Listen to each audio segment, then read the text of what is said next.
தமிழகத்தில் அதிமுக, திமுக ஆட்சி செய்தது போதும் என்றும், விரைவில் பிஜேபி, PMK கூட்டணி ஆட்சி அமையும் எனவும் பாமக தலைவர் அன்புமணி ராமதாஸ் தெரிவித்துள்ளார். இதை சிந்தியுங்கள். நீங்களா சிந்தித்து அதுக்காக தான் இந்த முடிவு எடுத்திருக்கிறோம். இந்த முடிவு ஏன் எடுத்திருக்கிறோம்? போதும். அடுத்தது 2026 தமிழ்நாட்டில திமுக, அதிமுக அல்லாத ஒரு கூட்டணி ஆட்சி தமிழ்நாட்டில் நடைபெறும். நடைபெறும். அதுக்காகத்தான் இந்த முடிவு எடுத்திருக்கின்றோம். நீங்கள் புரிந்து கொள்ளுங்கள்.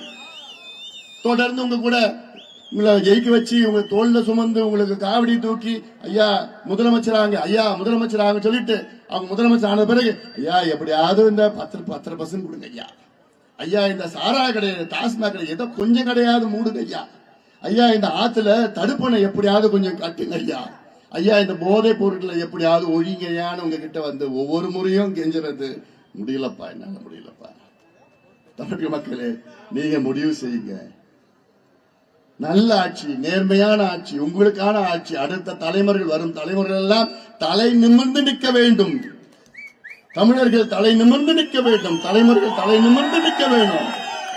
இப்ப எவனா தலை நிமிர்ந்து நின்றுட்டு இருக்கானா? இதுக்கு முன்னாடி ரோட்ல போறவன் அப்படியே தள்ளாடிட்டு இப்படி இப்படி போவான். நேரா போக முடியலன்னா டாஸ்மாக். இப்ப அதை விட மோசம் என்ன, ஸ்கூலுக்கு போற பிள்ளைங்க அப்படியே உட்கார்ந்து இருக்கான், அப்படியே பார்த்துன்னு உட்கார்ந்து இருக்கிறான். இதுல நாக்குல போதை. செய்திகளை உள்ளது உள்ளபடி தெரிந்து கொள்ள ரெஃப்ளெக்ட் நியூஸை சப்ஸ்கிரைப் பண்ணுங்க.